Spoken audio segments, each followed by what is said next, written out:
Hey, what's up, rock stars? It's Rox coming to you today with a review for Real Housewives of Atlanta season 15, episode 6. So let's get to it, shall we? All right, you guys. So the show starts, well, we're starting with Drew. Okay, Drew is meeting with a gentleman named Rage. Rage, I don't know what his mama named him. I'm sure that's not his real name. Something was wrong with mama if she named him Rage. But anyway, he's a video director, and looks like Drew is really stepping into this whole, she's getting back to her singing roots again. And now she's filming a video for this song that she said only has 30-something thousand streams. It doesn't sound like, you know, economically the most smart thing to do because it's not really in demand like that. But maybe sometimes the video does help the song along. Okay. And this guy has worked with Soulja Boy and T.I. and who else did she say? A DJ Drama. So yeah, this guy is the one. Now she sits down with them and she's all excited. You know, I really want the wives to be in it. And I was like, oh God, not the wives. Like, is this the Candace 2.0? You know, we already been through this with Candace. Like, why are you shooting with the wives? Nobody wants to see them in it. You know, it's just sort of like, girl, go separate this so completely from your music and your Real Housewives career. Like, let's make this super different so that we can take it seriously, you know. But so, you know, they're talking. She's talking about he's been married for 20-something years. She said that her and Ralph is, you know, going on their 8th year. And he's like, if you can make it, you know, out this 8th year, you know, you guys are good. I was like, no, I think if you can make it past 14. That's just me, you know. Speaking of Ralph is going to be the leading man in the song, but the Rage is just like, so is your husband in shape? Because, you know, this is a sexy vibe. We need to make sure it's sexy, you know, sexy, sexy, sexy. And we need a man that can take his shirt off. And I was thinking to myself, like, Ralph has a very nice body. I'm not really sure why Drew is not telling her director this. Girl, you look at the man all the time. You know that he has a nice shape, a nice body, a nice build, a nice chest, and all of that. I kind of felt like she don't really want Ralph in the video, okay? Because he was like, we gonna get somebody else that do it. And she was just like, you know, I don't want Ralph to feel pressed out or pushed out of anything, you know? And I was like, girl, you didn't have to push him out because Ralph has a decent chiseled chest and, you know, ask Scotty. You guys know Scotty by nature got a crush on him, some Ralph. At least he used to anyway. Anyway, so she said that she was going to let Rage actually tell him that he was out of the job. So later on we see Drew practicing. You know, they're at the studio practicing the little dance moves or whatever. She tells us that Ralph wasn't happy being removed as the leading man because to her, he's a producer. And I was just like, I mean, you could be a producer and the talent as well. Ralph was just like, he don't know why he got put off, but the director, you know, just hasn't seen his body. Okay, but maybe if the director sees his body, it'll be something different. And I was thinking the same thing, but I was like, Ralph, your wife knows your body. All she had to do was tell him that your body was fine. Yeah, your wife ain't want you in this video. But look at how God works, y'all. when Ralph goes down to the studio, you know, just to kind of peek his head in and see what's going on there, Drew tells him that the actual leading man that they had hired on, he thought that the video shoot was another day and he can't come on the day that the actual video shoot is. So, hey, we need you to be leading man again. If I was Ralph, I'd have been like, nope, that's okay. I'm just going to do my producer thing over here. But Ralph was like, oh, so now you guys need me. But Rage wanted you to take your shirt off. He wanted to see how this go. And he was like, really? Take my shirt off? And I was like, oh, this is so cringy. I'm so embarrassed for everybody. Why? I'm telling you, that kind of stuff just embarrasses me. So, you know, he was like, okay. He sit in the chair. He take his shirt off. You know, Drew, she act like she doing the video. She go climb in his lap. She said, we got 99 problems, but chemistry ain't one. And I was like, honey, well, the marriage apparently is a problem because y'all getting a divorce. Oh, my flip-flops just broke. Oh, that damn Blue. He probably gonna be so happy. It's my flip-flop he like to chew on, child. Another one bites dust. Now let's jump over to Kenya. So we see Kenya. She goes to see her, I believe this was her OBGYN. And you know, us ladies, we're all around the same age. So I can totally relate to the things that Sheree and Kenya and even on the other shows that they're talking about. You know, just health issues. Get to 50, the shit get fucked up. I'm telling you, you know. So she was just like her hormones, the hot flashes, the this, the that, the other. You know, she's thanks the doctor, because apparently the doctor gave her some medication, some pills that's supposed to help that. But Kenya also has been thinking about having another baby. She wants Brooklyn to have somebody to play with now. I just told you guys we are around the same age. It is absolutely no way I would have a baby. Couldn't pay me. I mean, I know that I have told you guys this 1,000 times in my videos, but I just need to make that very clear now. I mean, listen, I understand she wants to have a friend, a sister or brother for Brooklyn and all that, but I feel like this whole segment was her prepping us that she's probably going to go the surrogate route. That is, of course, if she can even, okay, so, because they're talking, and she's talking about she has these embryos, okay? So it's not her eggs. This is actual embryos that have already been fertilized with sperm and is the beginning of a baby happening here. They're frozen. And and though that sperm comes from Mark, her ex-husband, or soon-to-be ex-husband, or he's saying that she's dragging a divorce out. So I don't know if it's soon-to-be or not. But Mark, I'm sure, loves his little Brooklyn. I can't imagine him okaying to have another baby with Kenya. Okay, he just doesn't seem like the type. Of course, Kenya says, no, you know, people don't want to have a whole bunch of baby daddies for their kids. And I mean, I do get that. I understand that. I mean, look at the Kardashians. I was so surprised that Kourtney decided to have a baby with Travis. Okay, because, you know, they all make sure that they have their kids with the same guy. But she said that it's going to be a hard sell. I said, yeah, that's going to be a real hard sell. I'm pretty sure Mark is going to say, no, he ain't trying to do that. Okay, and maybe, I don't know, would he sign away his rights as a parent? But again, I do feel like she, you know, when they started talking about the options, and she said something about adoption, but then she also mentioned surrogacy, I was just like, I have a feeling that it's about to be some surrogacy. Because look, Candy did it. What's the other child name? The other friend, I can't think her name. I keep wanting to say Shamari. It's not Shamari, but y'all know who the other one that's married to the African guy. She's done it. You know, we hear more and more about people now doing surrogacy, especially celebrities who, you know, don't want their bodies, whether or not it's a natural body or a body that they did surgery on. They don't want that to fall apart, you know, all that. Which sometimes I just be wishing that people would just say it. I don't want my body to get jacked up, so I want to have surrogacy. But I think in Kenya's case, because Kenya is older, there are a lot of risks. You know, the doctor was saying she had her last, when she had Brooklyn, she had a C-section. It took hours instead of just the minutes that it should have taken. She lost a lot of blood. They thought that she was going to die. You know, you can, now that you're older, it's all these other risks, hypertension, preeclampsia, you know, diabetes, you know, just a lot of things to consider. So yeah, that's why I feel like she's going to probably go the surrogacy route. Maybe Kenya will be next. Okay. Child, even the surrogacy. Rocky will, that's a no. Can't wait for my grandkids though, whenever I have some. Now jumping over to Sonya. So Sonya and Sheree, they meet at the cryotherapy place. You know, Sonya being an athlete, that's something that they do regularly. And so when Sheree gets there, she asked Sheree, has she ever done it? Actually, Sheree said, yes, she has. I feel like they did it on this show. Okay, that's another thing that we do, cryotherapy, child. It's yoga.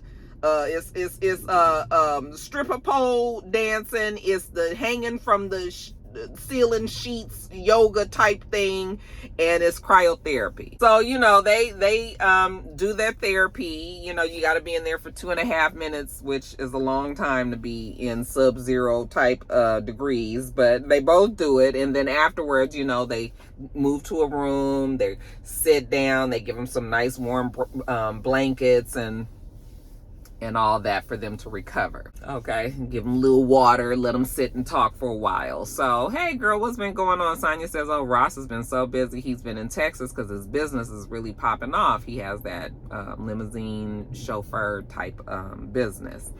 And Sheree was like, are you guys thinking about moving to Austin? She was like, oh no, he's trying to move his business here. Okay. And Sheree was like, yeah, he need to move his business here because how y'all trying to get pregnant and he over there? And she was like, yeah, exactly, that part. Anyways, let's talk about beating the bomb, okay? Well, they had a good time to beat the bomb. You know, the 4 that remained, Sheree didn't like the fact, and Sonya didn't like the fact that everybody left. I mean, Sonya was like, I understood why Candy left, but why did Kenya leave? Why did Drew leave? And Sheree was like, yeah, exactly. You know, they didn't have no reason to leave. They probably didn't want to be there in the first place. She felt like it wasn't right and that they didn't, you know, respect Courtney's little event or whatever. But Sheree was just like, she don't like the state of affairs that the girls are in. And Sonya was like, yeah, it's like we're truly divided. And they are, okay? So Sheree was just like, you know, we have a sisterhood and we should all be together. And I was just like, oh, how many times have we heard this conversation? Again, if it's not a reality show if they don't do this. Okay, but Sheree says, you know, it's a sisterhood and we need to make sure that, you know, everybody is Gucci. And you know what? That's what I'm going to call the event. Oh, Sonya loves it. Yes, girl, we're going to make sure that everybody is Gucci. And Sonya was like, okay, perfect. She was like, but you know what? I do feel like I need to meet with Candy ahead of time by myself because she feels like whatever message that Drew and Kenya relayed to Candy, you know, maybe they put their own special little funk on it. And she just was like, maybe the messenger got the message, you know, wrong. So maybe Sonya will try to smooth things over with Candy. She was just like, you know, because she feels like some of the things that Marlo says is valid. And I was just like, Marlo has no validity. And the fact that you are sitting here supporting the bullshit that comes out of Marlo's mouth is the reason why people still not really sure about you, Sonya. We deal with Sheree because Sheree been around for 100 years. We still ain't sure about Sonya. They are all divided because of Marlo. Marlo is the one and the only one that is drawing that line in the sand. But Sonya says that she feels like, you know, I mean, they didn't hit the rock bottom and it's only up from here. I said, oh, you guys are far from rock bottom. It's so much more worse that can happen between Candy and Marlo. Okay? So yeah, we ain't at rock bottom yet. We gonna get this all season. So Sonya meets with Candy up at OLG. And I thought the same thing as soon as I saw Candy with this little ponytail and this little bang and her hair all curly. Sonya was like, you look just like Blaze. I mean, she looked like a big, tall Blaze anyway. Anyways, you know, what's been going on with Candy? Candy's been busy. You know, Candy was just like she was in LA or whatever with the Ebony, you know, 100 influential people. And then she had to come back, you know, to the ghetto, to the hood, like your friend Courtney said. And she had to deal with that shit. Candy says she at the point now where she about to leave all of them alone. You know, Sonya's like, oh, not me. Yeah, girl, you too. Okay, because you be straddling the fence too much. Sonya says, no, she's not straddling the fence. She don't want you to feel like she can't be a friend to you just because she's friends with Marlo. Candy was just like, you know what, Marlo is already making a situation that's bad, that's tough for me and my family, you know. She's making it even worse. But all that Candy sees is Marlo is just trying to get attention. So, you know, Candy is so frustrated, and you can feel the frustration that she feels with Marlo because it's, oh God. Candy was just like, you know, I'm not a sentimental person. She had to broke up cry, but she's talking about her brother out of respect, you guys. I won't do the broke up, but she basically was just like, you know, my brother was killed when I was 15 years old. I had to do a lot to get past that. You guys remember 15 years old, she was just trying to get Escape off the ground. Her brother gets killed. Like, I'm sure she had to deal with a lot at that time, right? So she was just like, life goes on, and I know that. So I've never, you know, about death, Candy was just like, you know, I don't be all sentimental and crying and doing all of that because, you know, from what she's been through. And the fact that Marlo is trying to make it seem like Candy did something to Marlo, she was like, I haven't done anything to that girl. That girl is really just trying to pin it on me, and I don't have anything to do with her cousin or nephew, you know, getting killed.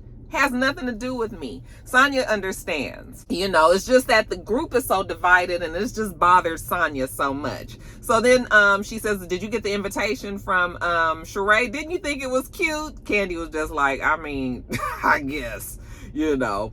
So Sonya reads the little text message. You know, Sheree put her thinking cap on and wrote out a poem and sent it to everybody. You know, come and get your sausages and, you know, come make sure everybody's Gucci, your coochie, whatever.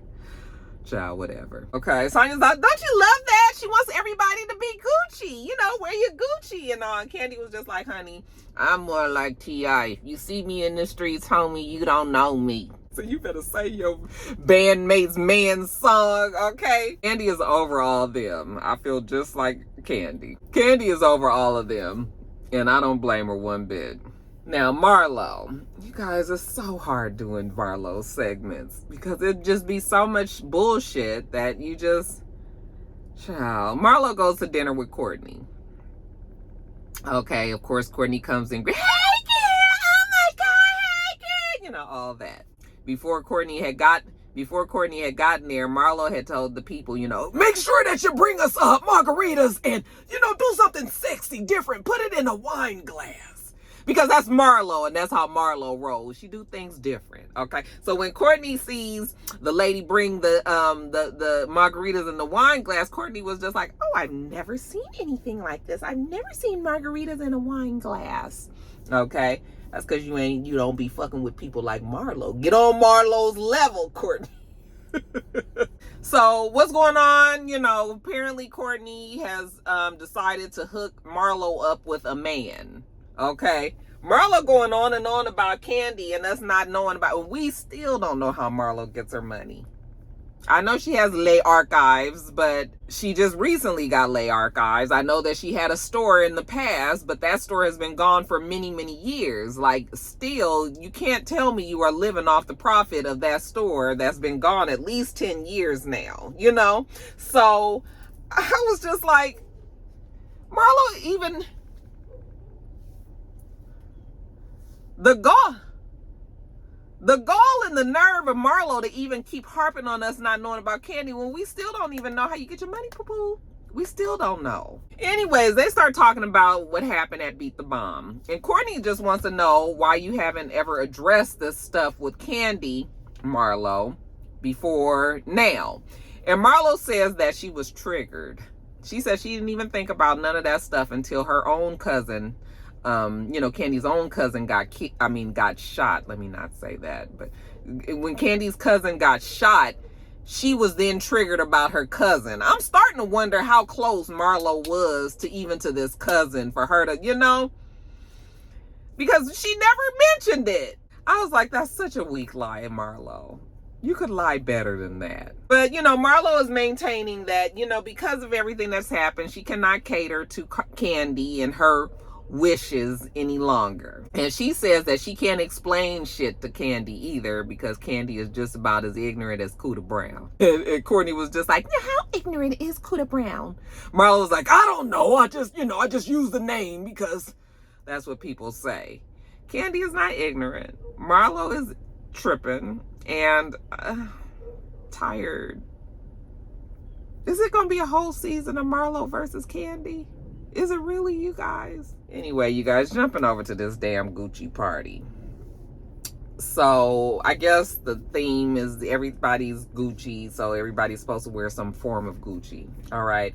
Sheree is there first. It's her event. So she's trying to get the seating chart down. Okay. And try to try to have it so that the ladies ain't trying to kill each other, but also something that's going to foster in some open and honest conversation and them not relying on their regular cliquey friends. Okay. So I think she had Drew, Sonya, Drew, Courtney, Kenya, Sheree, Marlo, Sonya, Candy. I think that's how it was, like a horseshoe, right? But as the ladies started getting there, when by the time Candy got there, Candy saw how the seating chart was going to go, and she saw that Marlo was going to be close to her. So she told Sheree, can you switch Marlo and Kenya's seats, please? Okay, that bitch a little too close right here. So Sheree was like, fine. So now she's put Kenya over here closer to Candy and Sonya, and then she put Marlo over there on the side with Courtney and Drew. And so then we get Marlo, and then we get Kenya. Kenya is the last one to get there. Now, all of the ladies had some form of Gucci on at some point. I think Sonya had on a full Gucci suit. Marlo had on whatever she had on Gucci. Candy just had on like a Gucci shirt. Somebody had a Gucci purse. You know, just as long as you had some sort of Gucci representation. Kenya gets there, honey. Kenya got on, and she looks nice. She has on a nice suit, but it's not Gucci, and she's carrying her Chanel bag. So when Sheree sees her, like, girl, where's your Gucci at? And she was just like, girl, I don't wear all them labeled names, honey. This suit is gonna be just fine. You know, of course, Marlo, the fashion police, she's talking about everybody in they Gucci fashions. It don't even matter, child. You better be glad I even came. You worried about some damn Gucci. Now that the gang is all here, you know, Sheree tells them, you know, did you guys like my cute little message, my text message with the poetry and all? Yeah, cute. It's creative, you know. Anyway, Sheree gets emotional. We don't get this side of Sheree often, but Sheree says, you know, that they have a sisterhood, and she just don't like the fact that they're so divided right now, you know. She cares about them all, and she wants everybody to win and succeed and be happy and all, you know. So let's try to fix this. Let's get to a better place. And she's willing to take suggestions. What y'all think? Kenya was like, well, honey, I got Jesus on the speed dial. Okay, so I don't do nothing without, you know, speaking to my Lord and Savior, Jesus Christ. And Kenya is already aware that only the Lord can fix the problems that they have. So then Sheree was like, okay, well, let's do it this way. Let's try to hear people out. You know, everybody can say their sides, and then, you know, that other person can respond to it. Okay. So, we start with Courtney and Candy. You know, Candy said that she could at least appreciate the fact that Courtney did come out of her own event and apologize to Candy, because Courtney was just like, I know all this was gonna happen. Okay, you know, me and Candy got off to a bad start. No, you was tripping. You was doing too much, 20 on 10, trying to have your moment. That shit backfired. You realized you was doing too much, and so now you realize that you need to calm that shit down. Okay, so yeah, you guys got off on the wrong foot because of you. Not no misunderstanding.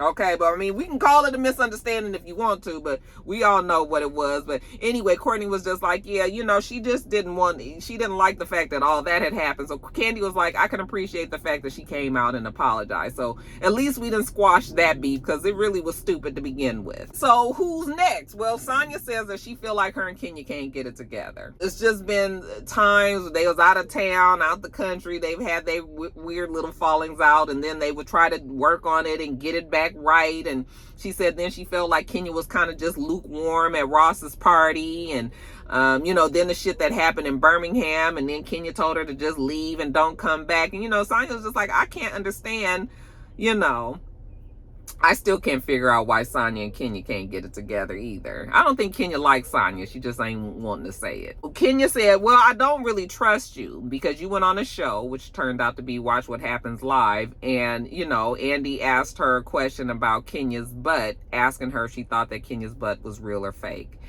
This has been such an age-old question. Okay. Sonya said, I mean, you know, when you look at the booty, it do look like it could be fake. All right. And Kenya didn't like that. Kenya will never admit or deny that that butt has been worked on. You know, but people always go on and on about her having a bubble booty and all, and how that butt doesn't go up or down when she gains weight or loses weight. Who even cares? And I think that's what the ladies are saying. Like, Kenya still is upset that Sonya said that, and Kenya was just like, you could have said, you know, Sonya was like, I mean, what you want me to say? Like, I don't know if it's real or not. And Kenya was like, I could think of so many ways that you could have said something different. Like, She looks good to me. I don't know if it's real or fake. You know, Kenya would have been fine with that. But the fact that you sat up there co-signed saying, yeah, that it probably is fake, Kenya didn't like that. I think it's safe to say that Kenya and Sonya is probably not going to be friends either. Their problems is not that deep or that serious, but I think it's just personalities is just not meshing with those two. As far as Marlo, Kenya, and Candy, yeah, that's also a group that's never gonna see eye to eye. Okay, Kenya is not gonna be friends with Marlo, and neither is Candy. Look, I can come around the group. I can be around the group and be cordial and not have a problem with anybody. I was just like, Marlo, lies. Marlo said she just expected more from Candy because they've been friends for, over 10 years. And Kenya was like, well, I mean, you can't really expect somebody to be friends with you when you are constantly attacking them. Marlo is maintaining that she's being genuine in her feelings and the way that she expresses herself. And Candy was just like, no, you're not being genuine, okay? You aren't, because you are trying to attach me to a murder that has nothing to do with me, nothing to do with my family, nothing to do with my business. And nobody at this table would want that.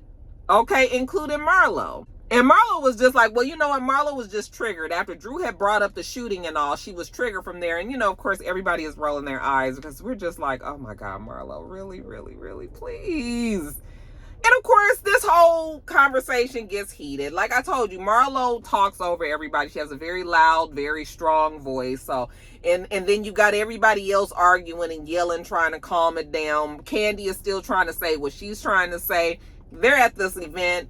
They're at this place and everybody there is looking like, oh my God, they're over there yelling and screaming. So Sheree is getting frustrated because she's saying that Kenya and Drew will not let Candy and Marlo talk, that they're all talking over Marlo, as if they need to protect Candy, and she about sick of this shit. I couldn't tell who was saying what. It was just a whole bunch of commotion, and I was not fixing to sit there and try to decipher who was saying what. All I will say is Marlo is full of shit. Okay, Marlo gets up and Kenya was like, that's the bottom rung bitch right there. Okay, the lowest of the low, and of course Marlo is walking out. That girl is so disrespectful. No, she can't stand her. So she goes out and, because Marlo loves to have an exit. So Marlo goes out, but she don't leave. And Sheree goes out after her. Kenya's just like, fuck her.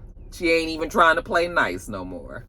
Sheree does convince Marlo to come back in. She was just like, girl, don't talk to Kenya, just talk to Candy. So she brings Marlo back in there, and as soon as she gets back in there, it's the same shit again. Kenya, they arguing. They just can't leave it alone. Marlo's whole thing is that Candy just wasn't concerned enough for her about her nephew dying. If something had happened to Candy's cousin, she would have been at her door. She would not have been, because they don't have that kind of friendship. The only way she would have been at Candy's door is if there was a camera that was behind her. So they going back and forth, Candy and Marlo, and child, nothing gets resolved. It's just a mess because Marlo is not backing down, and neither is Candy. And I guess if everybody feels strongly about how they feel, then they won't back down. But see, we've got a show to record, and are we gonna have 15 more episodes of this? I can't take it, y'all. All right, you guys, that is it. Let me get on off of here. Like I said, I'm going to go up here and edit all these videos and get them to you guys. All right, make sure that you thumbs up the video, comment, and subscribe to the channel. I'm itsrox. The channel is itsrox. Everything else I do will be in the bottom bar. All right. So I hope you guys all have a wonderful, wonderful rest of your day. Today is Juneteenth, so happy Juneteenth to all of my fellow descendants of slaves. Okay, and I plan on doing the same. All right, until next time, rock stars. Bye.